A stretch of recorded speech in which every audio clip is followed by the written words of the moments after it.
This is Electric Elliott with the Melon. We are here with the Great Honorable State Master Robert Hill. Robert, thank you very much. This race is Jesse Hill. I'm sorry. This race is You're Jesse Hill this time around. And I'd like to talk about that race. So you're running for sheriff now. And for someone that wants to, we talked a little bit about in our last interview that you want to see a reduction in the police force in Tacoma and just in general. So I find that an interesting office for you to run for. And so maybe you could talk a little bit about that and what sparked the decision to run for sheriff. Well, the point on reducing police officers was specific to Tacoma Police Department. I haven't done the analysis to make a similar claim for the Pierce County Sheriff's Department. I'm running for a number of reasons. It was kind of a last-minute thing. I was at an ACLU chapter meeting on Wednesday during filing week, actually putting together a fundraiser letter for my state senate race. And in giving my report on social justice issues, it kind of dawned on me about 3-4 hours later after I dropped the envelopes, well, this is the race I should run for, something where I can have an immediate impact on bringing social justice and affecting the criminal justice situation in Pierce County in regards to the overcrowded jail, in regards to safer society, having firearm safety training classes for the public, and being a ranked choice voting race helped cement the decision to come up with the filing fee and run for Pierce County Sheriff. Okay. So as Sheriff Jesse Hill, what steps would you take to make some of what you'd like to accomplish possible? In dealing with the jail, I believe that the current sheriff, the incumbent, has made basically reasonable steps to accommodate the ACLU settlement agreement with overpopulation. He's established what's called a SIP, Special Identification Process, for releasing those low-level, nonviolent types of individuals that really don't need to be in jail. Why pay $65 to house someone if they're going to come to court within the next 2 or 3 days, court days, and haven't really harmed people? Dealing with the large number of individuals that are being held pre-trial is one of my priorities. There's a lot of individuals that are either on a DOC hold or have been sentenced, and that's a secondary priority, dealing with the conditions that they have to go through with limited legal resource access for appeals and whatnot. And one of my concerns is that all layers of courts, Superior Court, the 2 limited jurisdiction district and municipal courts, I've personally witnessed a lot of inmates and individuals being given high bails, $5,000, $10,000, $20,000 for crimes that I don't think that justifies. And basically there's around 1,300 people in jail daily, and that varies throughout the week. About 60% are in the new jail and 40% are in the old jail. And if the superior courts and the other courts don't come up with a way of readdressing outstanding bail amounts, the sheriff has authority, executive authority, to just release individuals prior to their trial, and it would be dependent on me establishing relationships with those individuals to guarantee they're coming to trial and not being a threat to society while they're released.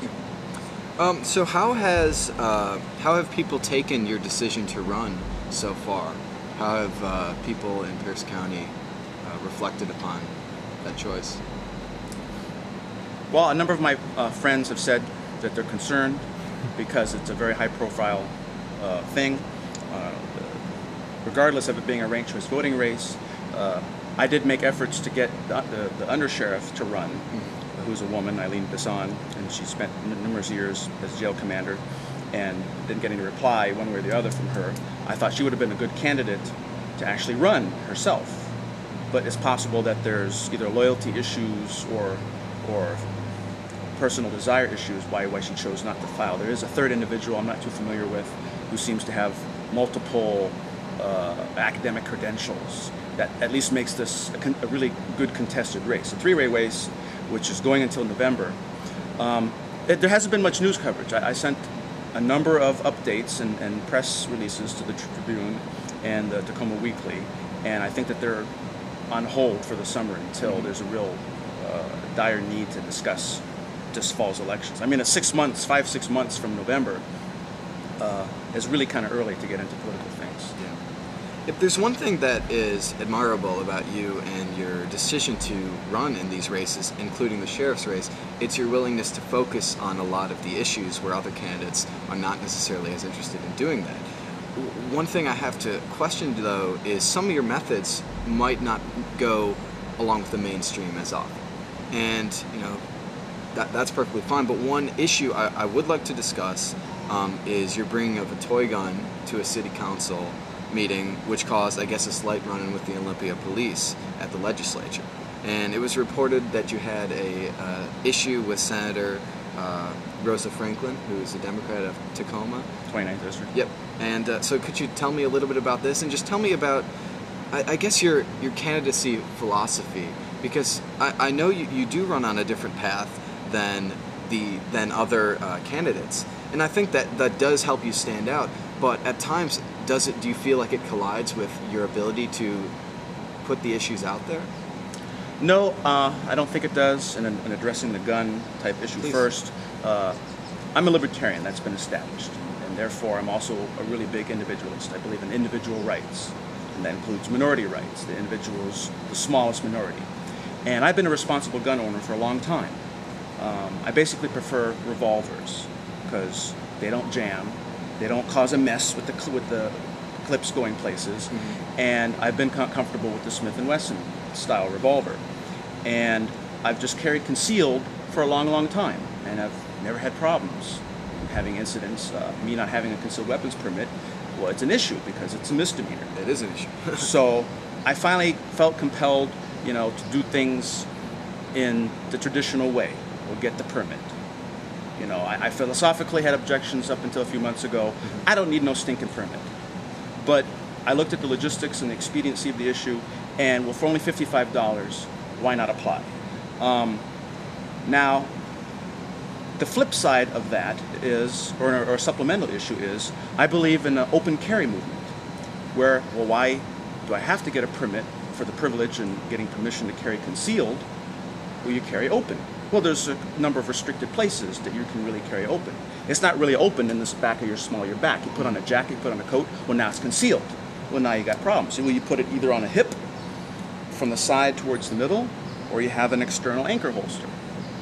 And the other holster that I had was for a different gun, for a Beretta, can't remember the model, semi-manual.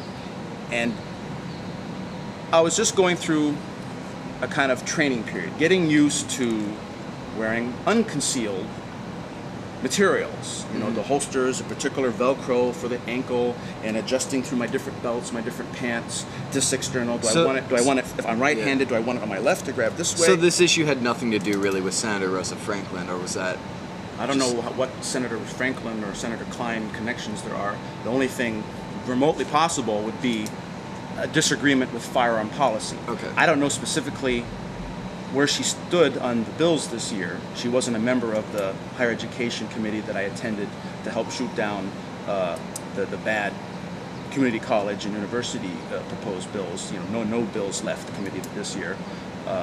But I did on that day, I think in February, go to the state capitol, and the state patrol temporarily detained me. But I wasn't breaking any law, coming in with a training gun. You call it a toy gun, but it's a blue plastic. There's blue and there's red guns. Okay. They're training guns. The red gun's a little more realistic. It actually can show on a revolver the individual cylinders. And it's not against the law to carry concealed or unconcealed a non-firearm. So they just had general security issues with my presence. I see. So we're going to shift gears a little bit, and I would like to talk a little bit more about some of your firearm philosophy in a little bit. But tell me about this Constitutions Matters project that you did some time ago. It was the billboard project that you did with the Claire Channel, and it had your image on the billboard, said Constitutions Matter. I'm not aware of what you're referring to. As Robert the Traveler Hill? No? I'm not aware of